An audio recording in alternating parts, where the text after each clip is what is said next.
মুসলমানদের জন্য রোজা শুধু একটি ইবাদত নয়, এটি এক গভীর অনুভূতির জায়গা। আল্লাহর সন্তুষ্টি অর্জনের এক আন্তরিক চেষ্টা, আত্মাকে পরিশুদ্ধ করার এক অনন্য সুযোগ। সেই অনুভূতির মাসই পবিত্র মাহে রমজান। চাঁদ দেখার আনন্দ থেকে শুরু করে সেহরির নীরবতা, সারাদিনের সংযম আর ইফতারের আগে দোয়ার মুহূর্ত, সব মিলিয়ে রমজান ঘিরে তৈরি হয় এক আলাদা আবেগ ও আধ্যাত্মিক পরিবেশ।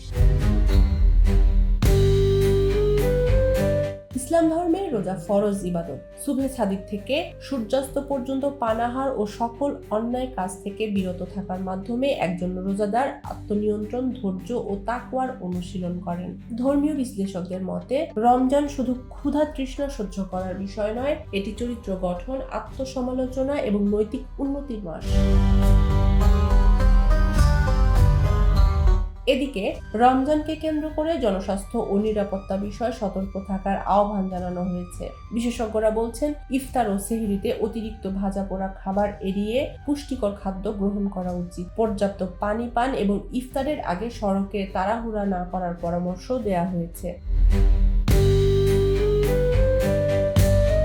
বাজার পরিস্থিতি স্থিতিশীল রাখতে প্রশাসনের নজরদারি জোরদার করা হয়েছে। ব্যবসায়ীদের প্রতি আহ্বান, রমজানের পবিত্রতা বজায় রেখে ন্যায্য মূল্যে পণ্য বিক্রি করুন, কারণ এই মাস আমাদের শেখায় সততা ও ন্যায়বোধ।